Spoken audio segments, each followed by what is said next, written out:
Good morning, everybody. Welcome back to Mountaineer Bushcraft and Survival Systems. And today, we're going to get lost. We're going to go over Les Stroud's zone of assessment and Dave Cantabery's 5 C's and show you guys how that can help save your life in a situation where you may be lost out in the wilderness. So stay tuned, and we'll get everything readjusted here and get started. All right, guys. Before we get started here, I guess we should go over the subject here. What is the zone of assessment? This has been this is pretty much coined by Les Stroud. All you watching this video, you're into the bushcraft survival community. I'm pretty sure you're pretty well aware of who Les Stroud is. Pretty much really the grandfather of the bushcraft survival scene. Basically, how his zone of assessments work, you start out with 3 zones. The first zone is your what's on your person, what do you have on you. And your zone 2, what is in your immediate area. Take a minute, stop, relax, do a 360 nice and slow, look all around you, see what you've got available to you for that could immediately be of any kind of use for you. And zone 3 is what's further afield. And I think that those his system goes very well with Dave Cantabery's 5 C's. So that first part of Les Stroud's zone of assessment, zone 1, your person. So now if you adhere to the 5 or 10 C's of survivability by David Cantabery, you have a pretty good system there to help keep you safe in what can be a very dangerous situation, especially this time of year. We're just out here in West Virginia. We just got out of January, but in early February, it's still pretty brutally cold. Right now, it's still just a touch below freezing out, and the sun's up, and late at night, it's dipping well below freezing still. So we'll go over Les Stroud's zone of assessment 1, and a lot of this is going to be kind of an EDC thing for me, because that's very indicative of your zone 1 assessment. So if you have a pretty decent EDC with you at all times, that will definitely carry into what we're about to get into today. So basically, this first part is going to be pretty much an item dump. So I'll get that all set up, and I'll get right back with you. Okay.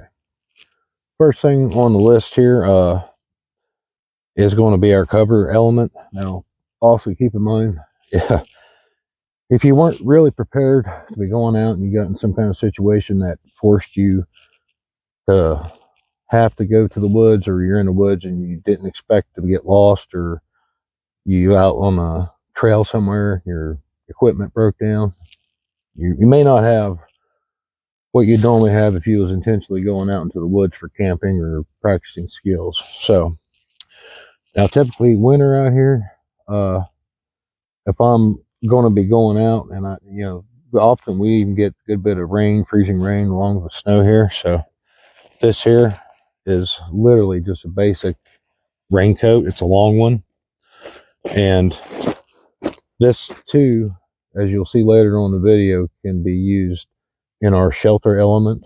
So, but for the most part, it's a windproof, waterproof shell, and I have an insulated hoodie jacket, long sleeve button up shirt, and a heavy duty Carhartt shirt underneath that.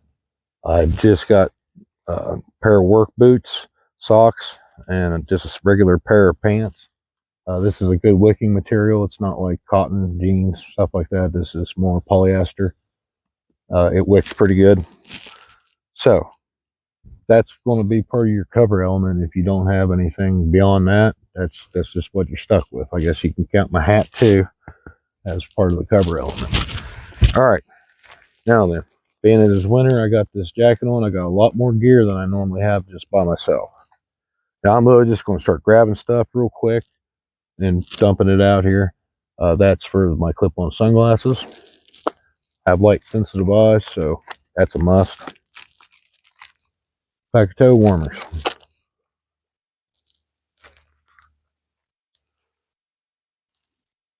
Charging cable. Earphones. Got the other one in the other pocket, but I got a pair of gloves. I like normally a better, thicker pair of gloves, but these do have a faux leather, and they're comfortable. They got a nice bit of stretch to them, and they fold up nice. They're not too bulky in the pocket. Pair of gloves. Piece of fat wood.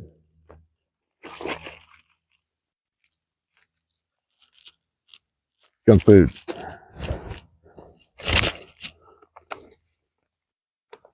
Huh. Now that wasn't meant to be left in there, but I got a little calendar. But hey, it's paper. Help start a fire. Spare cigarettes. And I smoke. So everybody's seen this. This is our fire steel. Oh, and big thanks Dan at Ochiko Bushcraft. The research he did on the fire steels. So there will be some new larger fire steels I'll be acquiring here sometime in the near future for the video. So thank you, Dan, for doing all that research and development. I really appreciate you, bud. The little fire steel we usually use in our videos. It's a wax impregnated piece of lint for starting fires. And I also have another piece of fat wood. All right, that's just the pockets here. I think I may have something else in there. Is that just not just a little tiny stick? Okay, inside pocket of this jacket, which I think I just, yep, I had it open and I just closed it.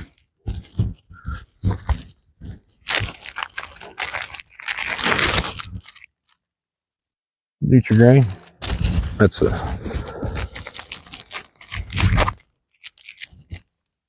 one of my favorites, Zagnut bar. Yeah.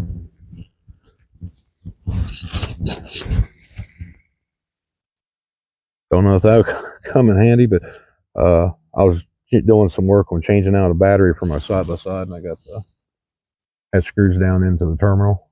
Yeah, that's still in there. Nothing else is ammo for my shepherd sling. All right, it's a little chilly out, but I'm going to go ahead and get the coat off me here. Make it things a little easier for reaching the other parts. All right, got just a pack of cigarettes in there, as usual. Write it in the rain, pen and pencil.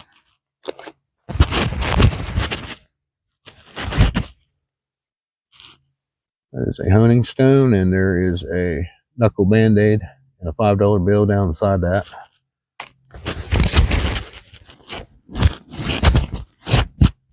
Thick lighter.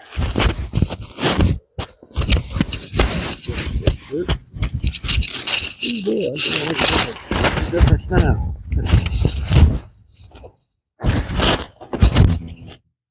Now we're down to the pants, and that's where I got most of my gear. That is 100% cotton. It's a little rolled up there, but basically I can use this for filtering. Emergency bandage is big enough I can wrap it around the limb and knot it for a tourniquet. Pretty much like a bandana.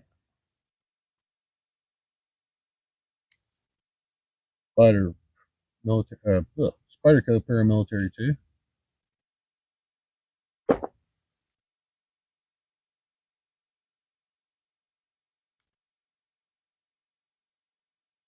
That is the Ontario Rat 2 and D2 steel.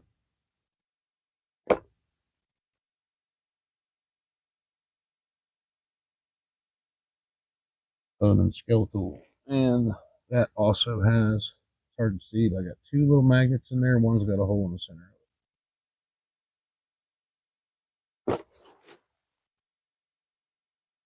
Woodpecker back there giving something the business.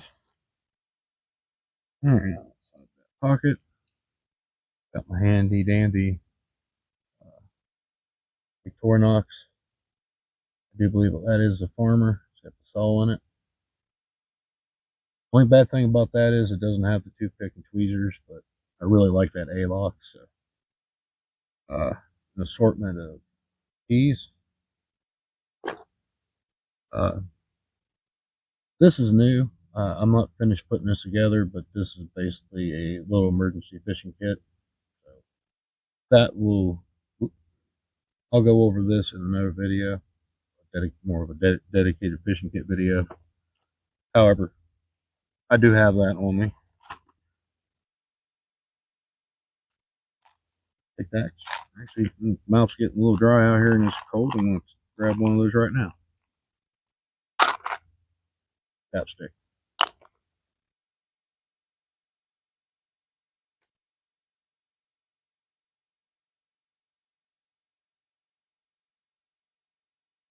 Fingernail clippers. These have the file too. And the nail cleaner.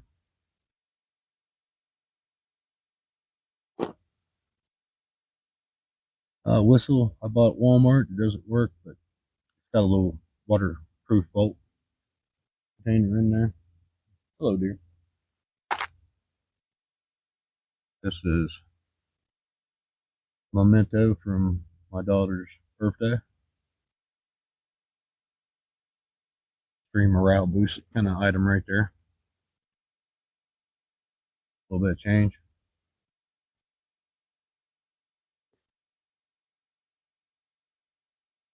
Now let's get this back pocket. Always have this, something like this in my back pockets, either just for wheeling for fun or a nice piece of dry wood breakdown to help me get a fire started.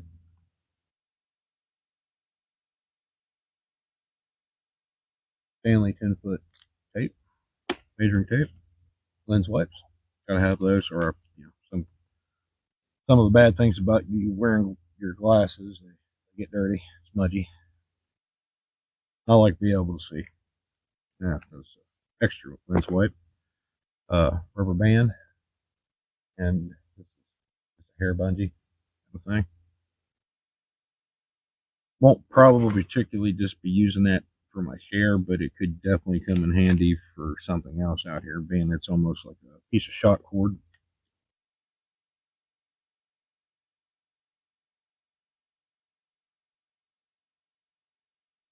Smith's diamond hone. This is the red one. It's for fun.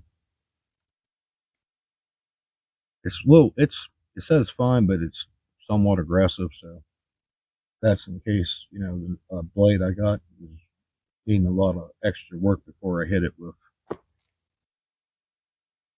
this finer, smoother honing stone here.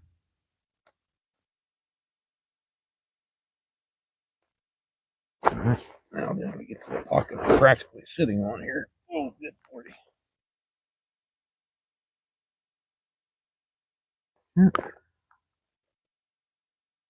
Earplugs. Chapstick tube. I've hollowed out. Easier to show you.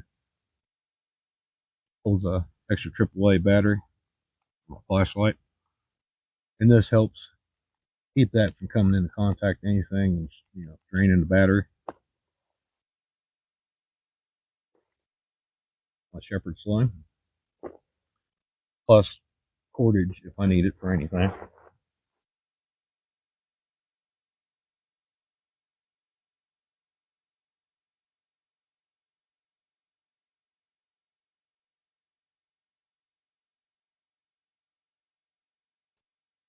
And I developed this habit from where I worked. A couple nuts, washer. Normally I got like 2 washers, but I only got the one. Yeah.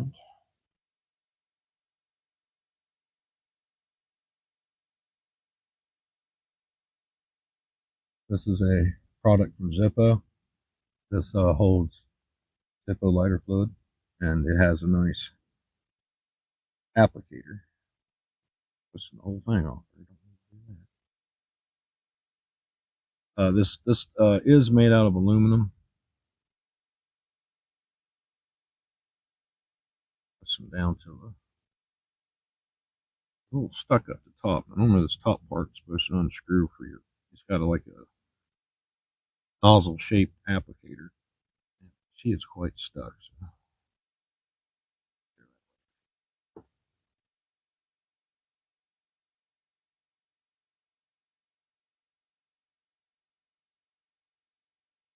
And of course, flashlight. This one's police security. It's a real cheapy. Takes a single AAA. I think it's like 45 lumens. I just got this at our local AutoZone. You know, it's like $8, something like that. Yeah, it's not fancy, but I've had it for a while. It's never let me down. Okay, so basically, oh, I almost forgot the whistle. I got the titanium. Pretty decently loud. Actually, my ears ringing from that. With what I got here, I'm more confident. I almost forgot something. That is F and Grow 129.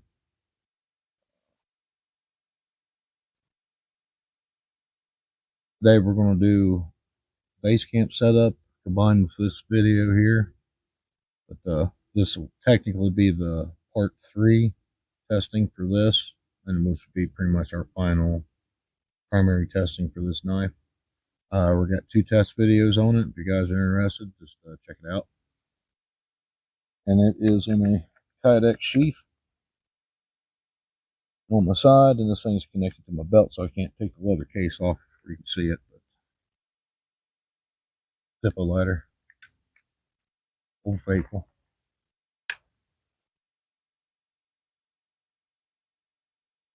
Right, I don't think I forgot anything. Now that, obviously, with the seasonal change minus the raincoat and that Carhartt hoodie jacket and some of the stuff I had in it in them pockets. Overall, though, what you're seeing here is literally my everyday carry. That's typically what I got on me all the time. So we get all this stuff picked back up, back where it belongs, and then we'll get to getting us a shelter built. And continue on with the 5 C's. And I've actually seen some disparaging videos about, I don't know if it was a fellow trying to just get attention for his channel. All of us who have been in, I don't know, I don't know it's not really so much a business, but the business of bushcraft survival and self-sufficiency. The 5 C's in most of our lives before we ever heard of it, we practice in one form or another. And Dave just streamlined that for a lot of people to make that easy to remember. But, you know, for these newer, younger generations, they've come a lot further away from these self-sufficient techniques and just way of living, basically. But you add these components together in a whole and what they can do for you. That's why you got your cutting tool, your combustion tool, your candling tool, your container, your cover. That's your 5 basic C's. And if you have those 5 basic C's, your ability to stay alive in an emergency situation is quite higher than not having anything at all. I mean, at the very least, if you had just a knife, there's so much you can do with just a knife. But having those other components on your person in some form, that's all it's about. And nobody has to do these things. This is just, this information is out there. If that's what you want to do, you want to know how to do it. So that's just food for thought. And a lot of people, for some reason, seem like they take so much things out of context and personally. I don't quite understand it, other than just, you know, it's one of the things, hey, look at me kind of thing. But this stuff is, like I said, most of it's pretty simple. There's a lot of gear out there you can buy. That's far nicer than anything I've got. You go back to your skills. If you got cheaper equipment, you know, it's lesser quality, but you should always get your skills levels up and up and up as you go on, because you can do more with less that way. So, okay, enough of that rant. I'll pause this up here. I'm going to get this stuff back on my person where it belongs, and then we'll get to see if we can get us a shelter built. And I might do a fire. It's really windy. Everything's still kind of wet from all the snow and rain we've had, but we've gone about roughly 2 or 3 days no precipitation. So I don't know if I'll do the fire or not. If I can find maybe some rocks out here on the heat, we're way up high right now, so might have trouble finding enough rocks to make a fire ring. But we'll get back with you all, and we'll definitely see what we can do about a shelter. Okay, I think we found a decent spot set up. We got pretty flat, not too much sticks and stuff laying around here to worry about. Over across from us here, we got a bunch of down pine, which will do awesome for a fire. Now, all we have to do is get a few poles together to make a pretty simple shelter and utilize our raincoat. So with that, we'll pause you here, then we'll go hunt us down the poles we need.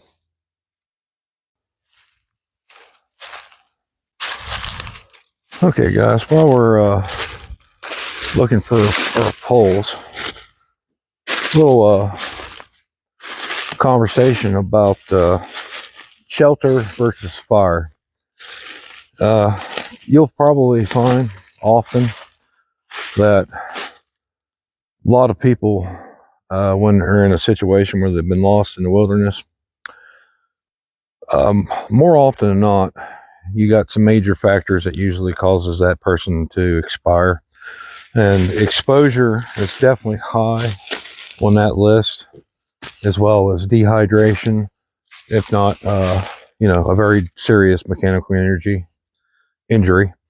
Animal attack is actually quite low on that list.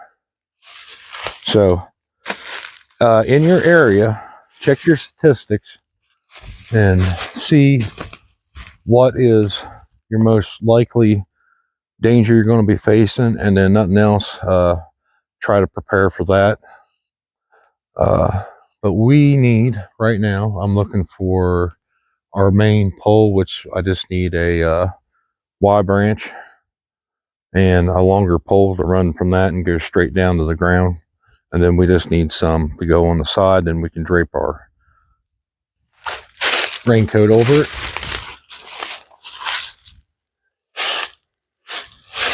If this one's not rotten, too bad. That would be awesome for our Y branch.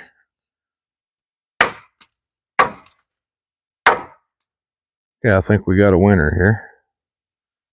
So we're going to be utilizing, I've got the saw on my Swiss Army knife. However, we're going to try to do most of this we can today with the F&Grow 129. It's this is going to sort of be, I'm going to get the tripod set up here a little bit better. This may be tricky to get on film. Well, film, it's all digital now. My age is showing. Okay, that's not great, but like I said, the ground's pretty unlevel out here, so it's kind of what we're working with. I don't need much sticking up past that Y, so just, you know, I'm just going to give it maybe 4 inches or so, roughly right here.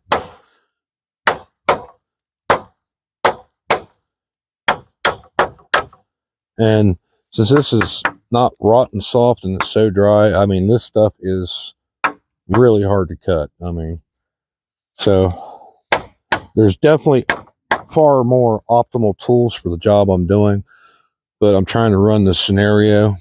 I mean, if I was coming out, I'd have my silky saw or that Corona razor tooth saw, my parang, maybe even my tomahawk, you know, if I was intentionally going out. But I'm running a scenario. So the scenario is, this is all I had. It's pretty much my EDC.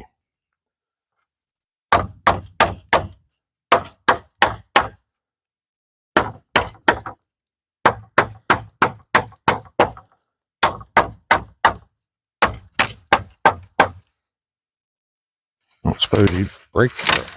Uh-oh. Okay, well, I ruined that because I wasn't being patient, so we're going to have to find another one. So, that's okay. That just means I'm not treating this quite like I should. I'm obviously filming a video here, so I'm rushing because I want to get this done because I got a lot of other stuff to do today. But that's not the way to approach this. So I lost a good pork branch here, so I'm going to go hunt up one proper and I'll cut it, but I'll get back to you here. I'm going to stop the video, take my time, look for what I need, and I'll come back when I'm ready to cut it down. Okay, guys, this one's not the fork one I want, but I do need a longer pole for making part of that shelter, so we're going to take this one. I definitely need it.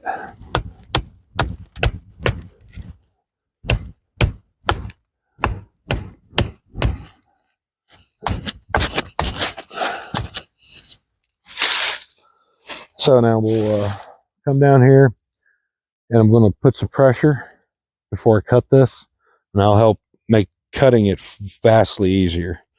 Now the thing is me getting this in the frame for you, because I'm very right-handed, so I kind of need to switch where the camera's at. That's what I need to do. Assuming I can get the camera to stand upright.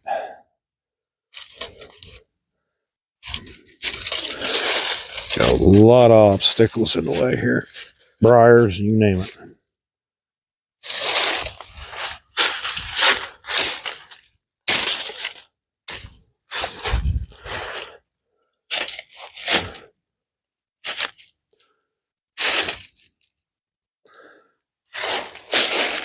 Okay. And of course, got a glare. Can't see. If you can see. I'm going to hope that's in frame.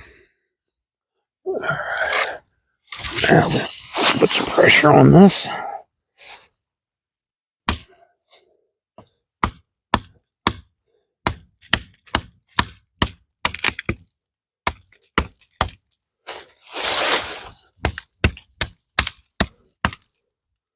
Now, as you can see, putting pressure on that really helps cut it.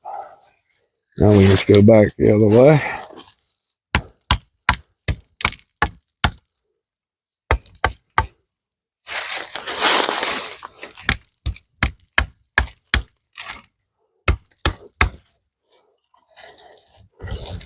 That's almost a done deal.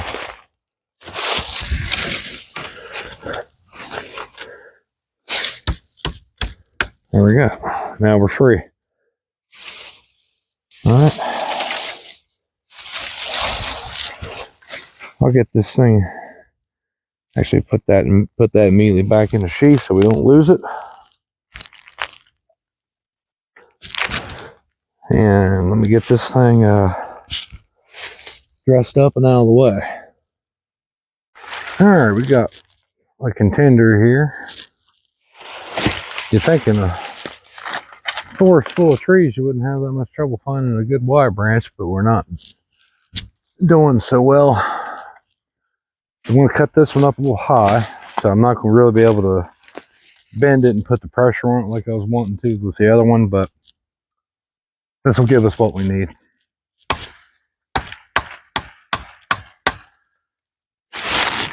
We'll have to block camera just a second.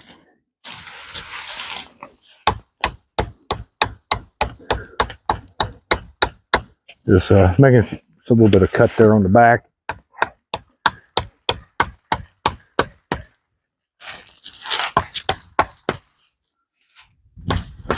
Here, try some old left hand here.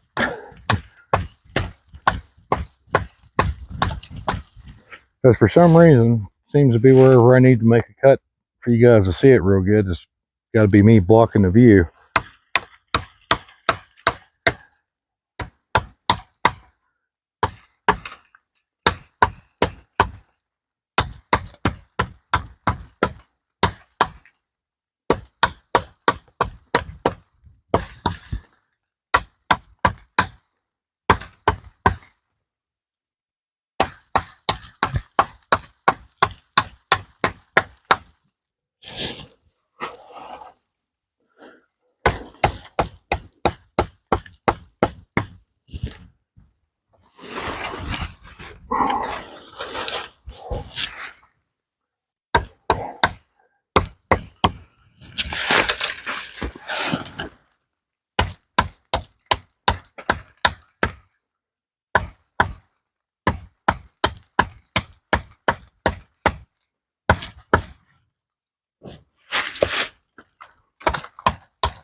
Now let's see if she wants to give for us here. There we go.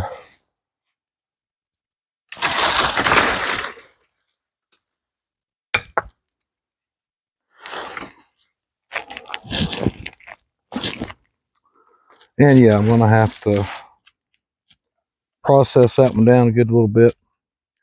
That's fine. That gave me what I was after. Maybe work for it, but we got her. Okay, guys, I went ahead and took the saw blade on my Victorinox, cut that off of it, and it's way too long because I want this shoulder to be pretty low profile to the ground, especially since we're using that raincoat. You know, don't have a whole lot of space to go out and over. So I'm going to cut this down quite a bit here with a belt knife. So let's see, and probably I'm not 100. Get my tape measure, which is another good use for having a tape measure with you, in case you need to get a little more precise on your measurements. So if I cut that down to there, that's about 31 inches. That's going to be pretty tight. I might actually, yeah, I think we'll go down to there. That'll be 42 and a half, because we do have to drive that into the ground. Okay. So we're going to cut that off at that knot. And I'm going to try to get us a bit of a point on the end of this thing. Okay, yeah, we're in frame, sort of.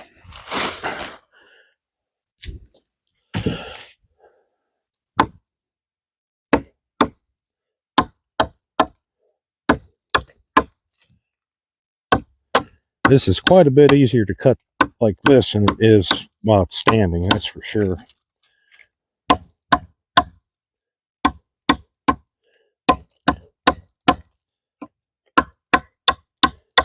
And again, you don't want a mechanical injury, so don't try. I mean, the weather may be coming upon you and you have to hurry, but, you know, hopefully that's not the case. Just take your time. Don't go crazy so you don't end up with a severe injury.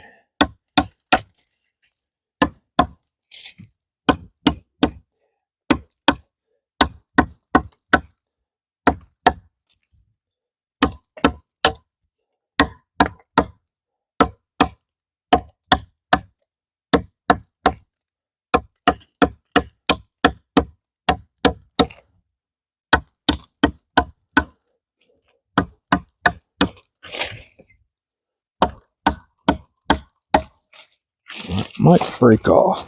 There we go. See, now too, this piece here, that don't have to go to waste. That right there could very well be our batten. It's long enough, I could turn it into a digging stick. So you don't have to make a waste out of that piece there. It's quite dense, got some weight to it. I'll make a pretty good batten. All right, now the next thing, we'll clean this thing up just a little bit.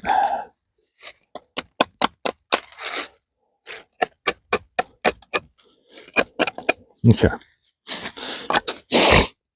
So now I got to sharpen this end up here so that way we won't have so much trouble jamming that in the ground.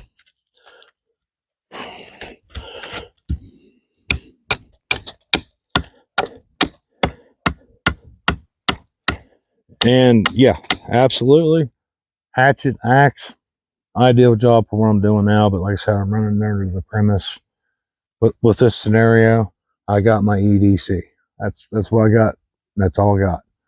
That's why I'm using this. And that's why this is technically going to be part 3 of my test with this knife. So I wanted to set up a base camp with it. Plus I wanted to go over the zone of assessments and the 5 C's. So it seemed like a perfect time to do this video.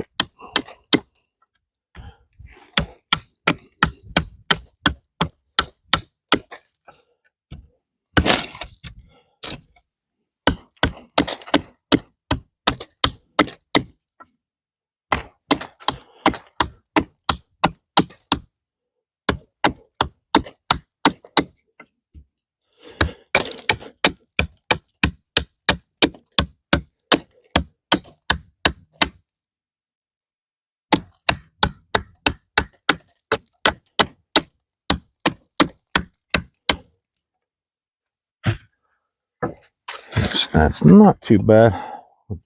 Got a little bit more to go on it. I need to reposition myself there. It's getting kind of uncomfortable with that angle. There we go. That's a little better.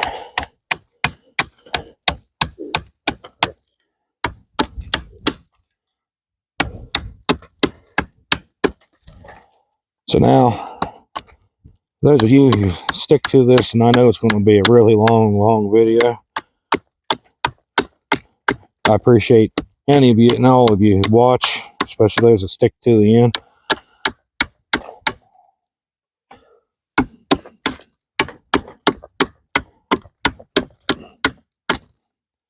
I just would like to point out, though,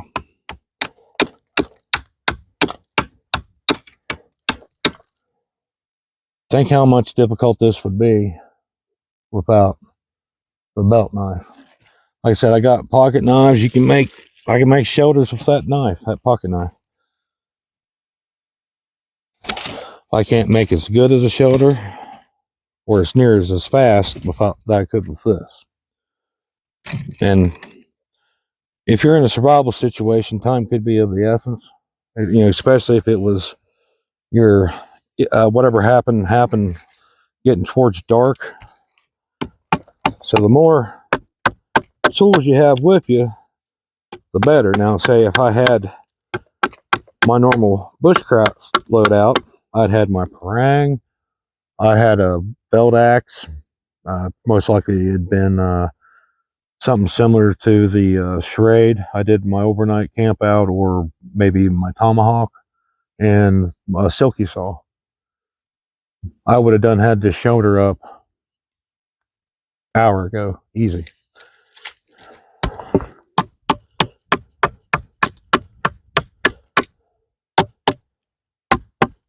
Okay, that's pretty good. I'm going to call that. Knock that little nub off there. That may cause this to drag pretty hard. Okay, that's good for me for now. If that's not good enough, that's no big deal. I can come back and take more off that and put the knife away as soon as I'm done using it. Do not want to lose that primary blade. All right, so I got my fork and I got my primary pole that we're going to put. Just going to go lengthwise, and we're going to do a little bit of a low A-frame here. So I want to get the last few smaller straight pieces I need for the primary frame, and I'll bring us back while we're down there setting up and getting ready to actually put the shoulder up. So stick with me, y'all. We are back. Got most of our primary components. I'm not sure. I might have to cut this down a little shorter. I don't think we're going to get that to drive in the ground quite as far as I was wanting to. I got that cut off we use, or kept used as a hammer. So we'll see what we can do for driving it.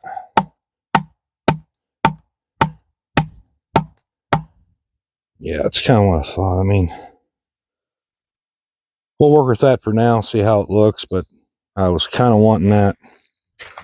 I'm going to say a good 6, maybe even 8 inches lower. However, we'll see what that looks like. Now, this is our longest pole.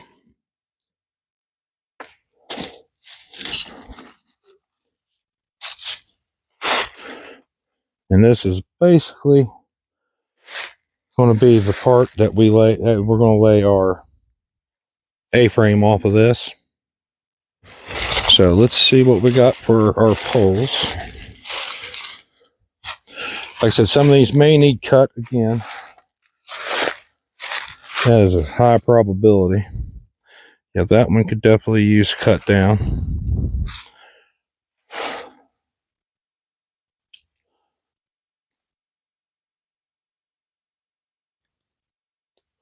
So real quick, we're going to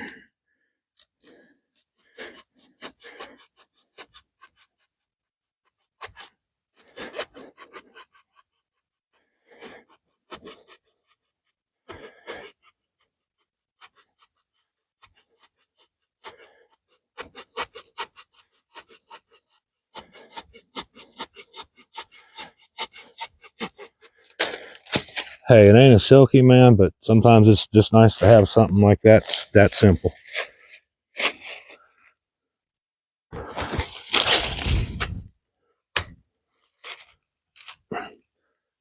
Okay. Here we go.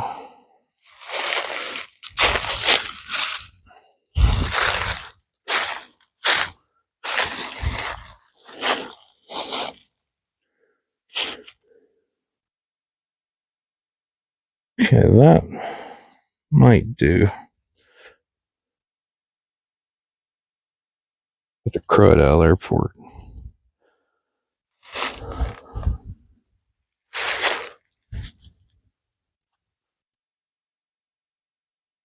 Okay.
Yeah, and once again, just keep this idea in your head. For shelter building, it takes a while to get that sort of thing accomplished. So make sure you give yourself plenty of time to get these chores done before you lose your light during the day.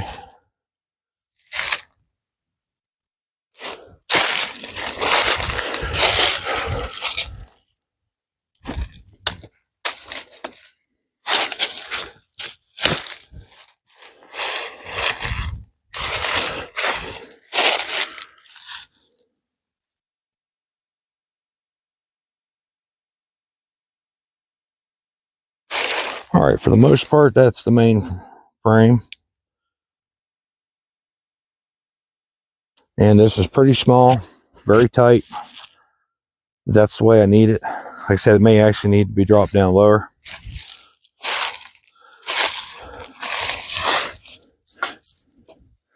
As our primary objective is to simply make ourselves a shelter that we can keep the wind and potential rain off of our bodies.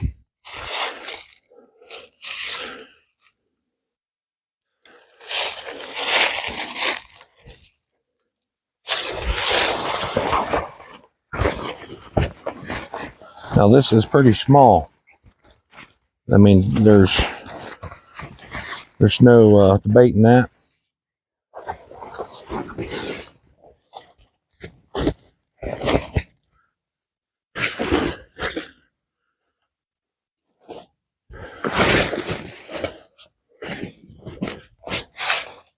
However, this is only a small part of the shelter element that we're actually putting together. Yeah, that does need to go down some more.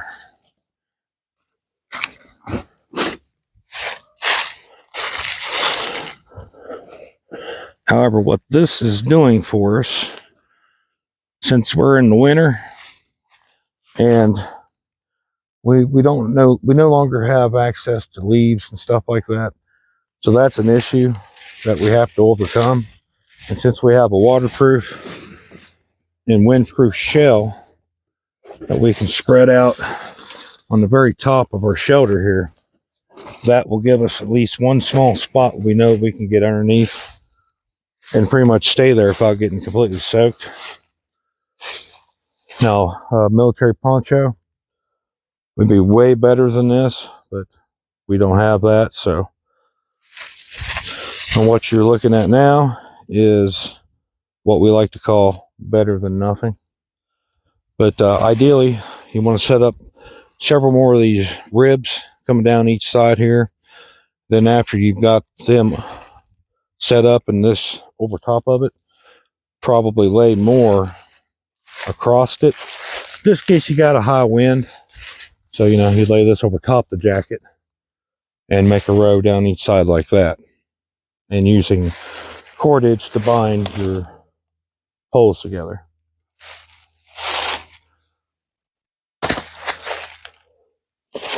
Now, real quick, we'll address the ground. Now, if you do happen to be in a forest where you got access to a lot of conifer evergreens, you probably save that raincoat for the floor. That way, at the very least, you'll have water resistance. However, I'm going to take you over here to this field, and since we have some advantages of this dry grass, of course, you got to watch. There's probably briars and everything mixed in with this in this area, and a lot of it's been knocked down. However, come through here, sort through this, and like I said, you do definitely watch out for briars. I got a hold of some right there. I felt them. Yeah, there's actually quite a bit of briar mixed with that. Let's find us a better clump. A lot of this has been smashed down from wind and snow. animals come through here, probably bedded down in it. So we can come in and start collecting this grass. And this will make pretty good bedding. You'll want about 3 inches of this compressed after you start putting it down. Put your body weight on top of it. Compress it down. You want about 3 inches after it's been compressed down. And if it's dry enough, this can also definitely help you make a fire.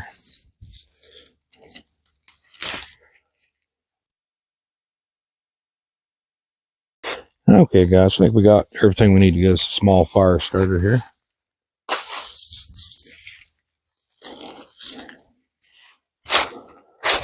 Let's see, can you guys actually see? Here's the question. There we go. I think that ought to do it. Oh. Yeah, there we go. I think y'all can see me. All right.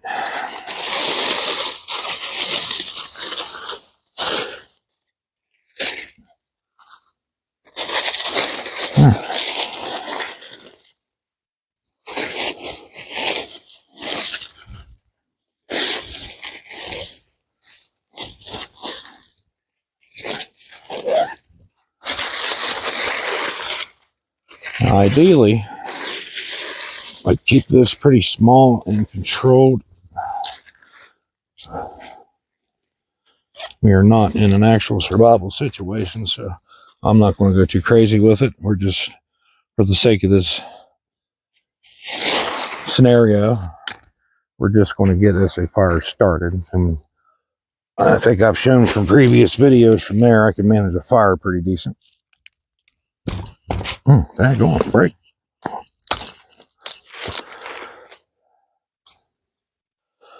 But I'm gonna get me a little dry bed, drier bed set up here to start the fire on. Give us a far more reasonable chance for the fire to actually start for us, because the ground is still quite wet and it will not be conducive to starting a fire.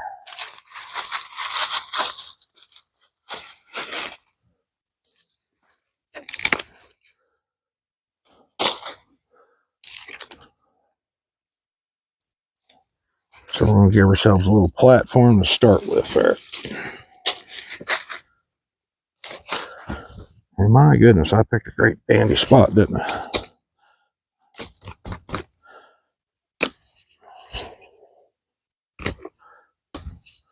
All right.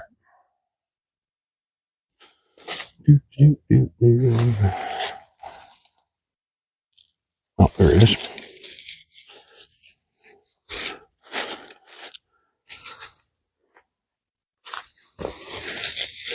This is just a little bit of that grass.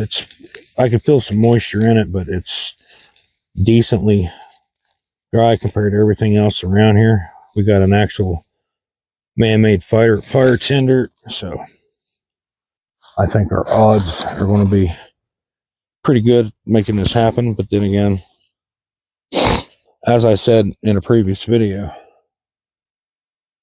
there's nothing wrong carrying this kind of thing. I mean, especially if you're in a situation where you are in a survival situation, I think it would behoove you, or anybody, to make sure you have several of these with you, even though you're out there to say practicing your skills. I think you should carry them just in case, because you may need a fire right now, and this drastically cuts down on prep time.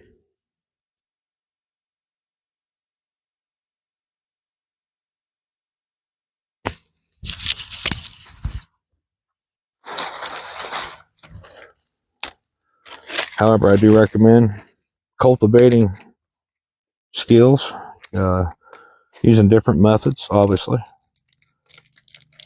That's all very important, knowing how to, and even knowing how to in adverse conditions. But in the same breath,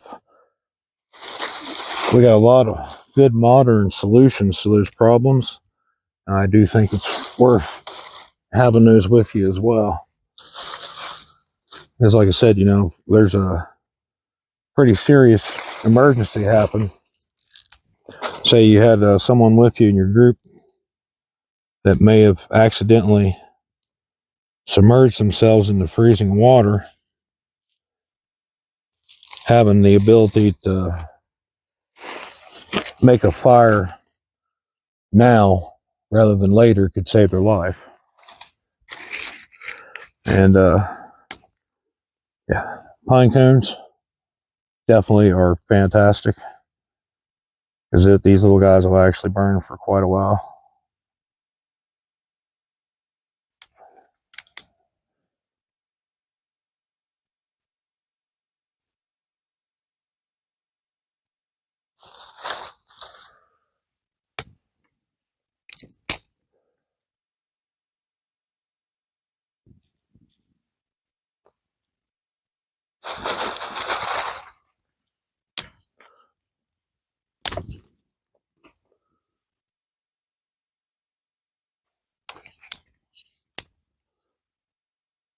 Try to keep that stuff broke down a little bit small, that way your fire don't spread too far out.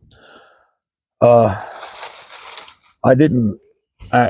really didn't see none around, so for the sake of doing this video in a halfway timely fashion, I'm just making this small fire, and I'll be right here to maintain it throughout the demonstration, and I'll make sure it's out before I leave. But I wanted to get some rocks to build a ring, but I'm very high up and I don't have access to anything that's close.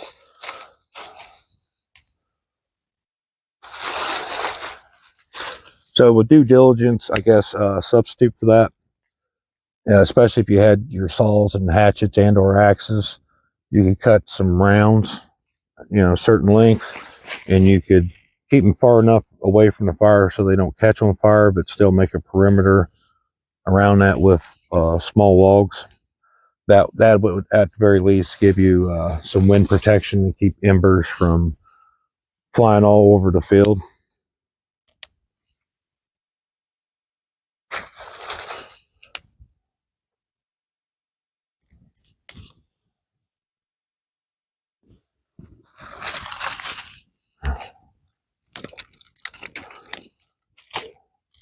But as far as fires go, this is a done deal here. I can pretty much turn this into a bonfire if I want. You can see, if you notice early in the background, there's a lot of down pines and stuff behind the area where I'm at. So there's a whole lot of easy access firewood where I'm at right here, just right where I'm at now. So having a prolonged fire would be no issue. And again, I'll state the obvious. Now, if you're using pine, poplar, other softwoods like that, do understand that they won't last as long. So while you're gathering your firewood, keep into consideration, if you're used to, say, like using oak and hickory and things like that in a wood stove or a proper fireplace, you're not going to get that performance out of the softwoods. And as you can see how hard the wind's just randomly whipping, that just about blew those flames right in my face.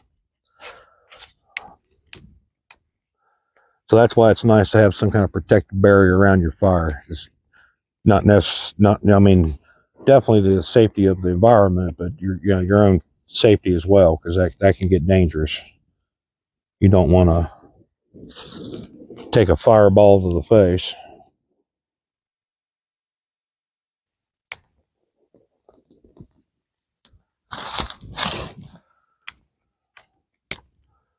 I say that's what we'll have to watch getting away from us. Eventually, all this grass around that fire will dry, and we'll end up having this happening. And you don't want that going on, because even though it's really wet out here, it will dry this material around it faster than you think.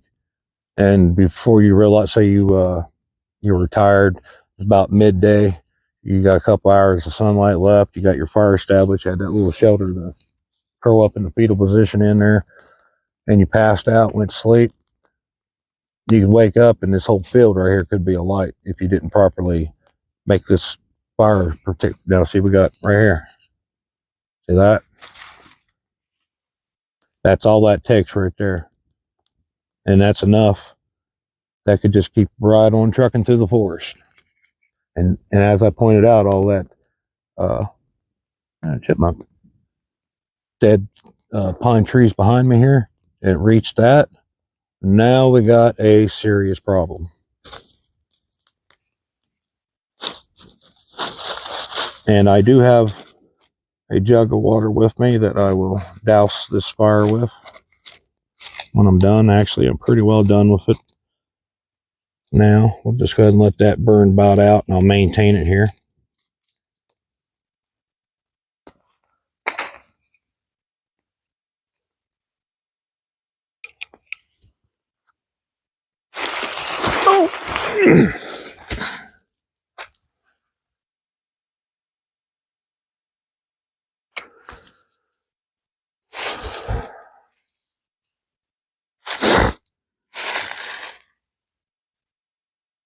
We'll pick you guys up there.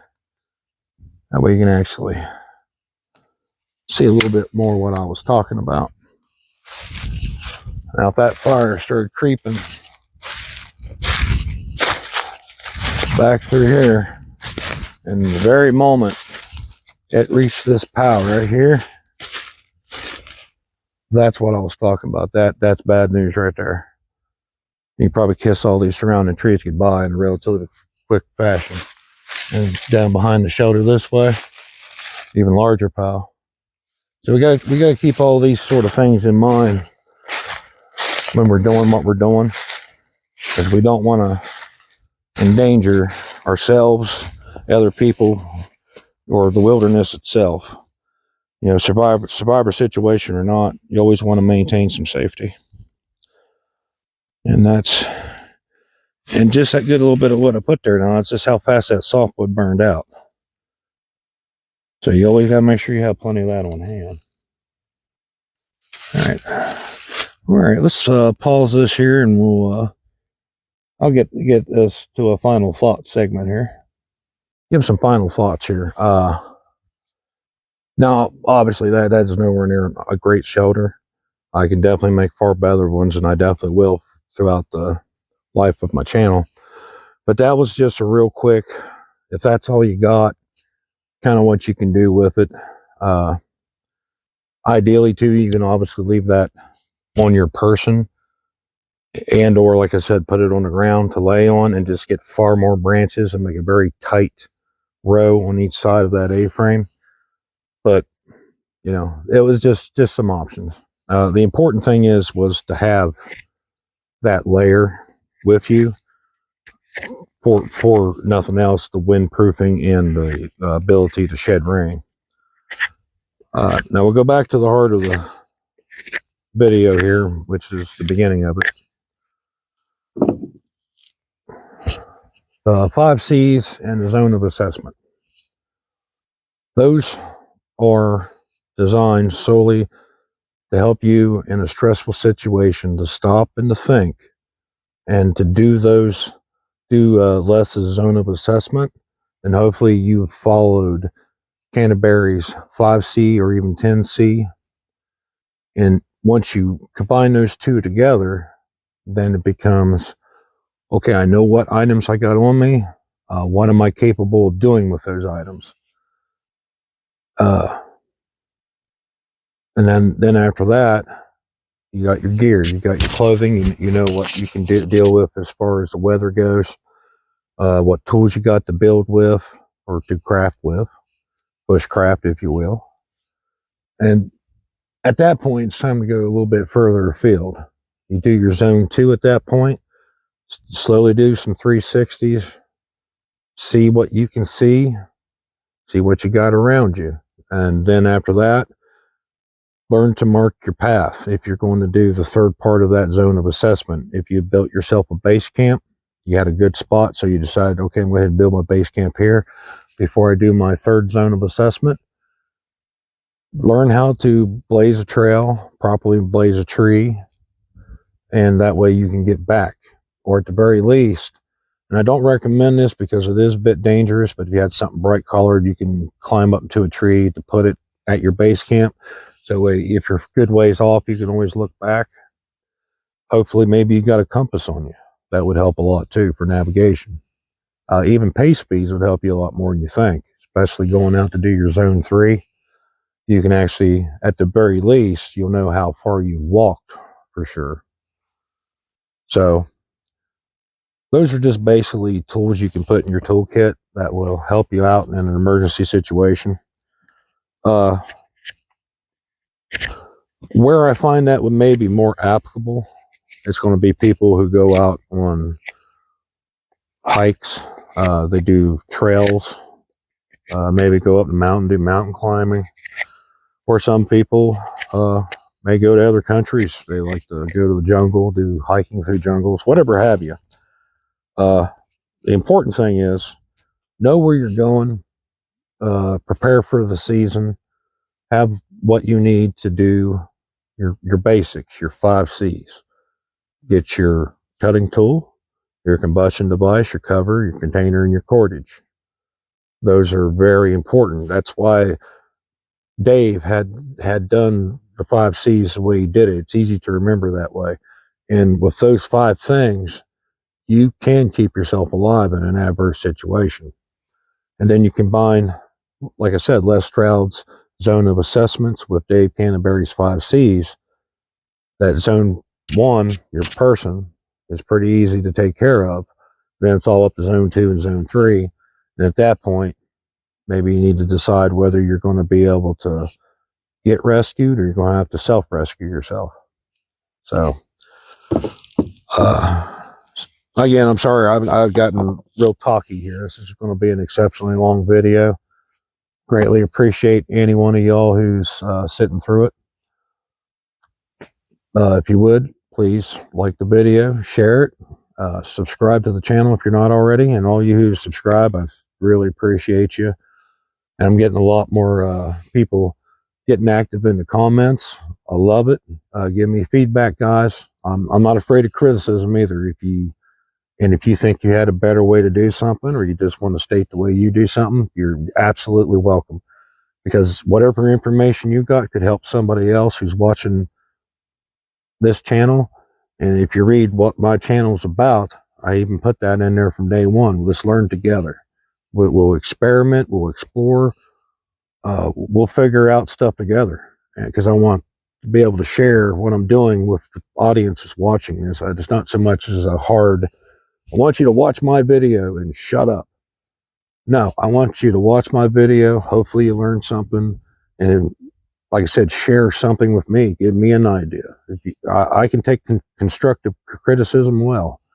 The only thing I ask is just don't be insultive and don't insult other people in the comments. That's literally the only thing I'm asking.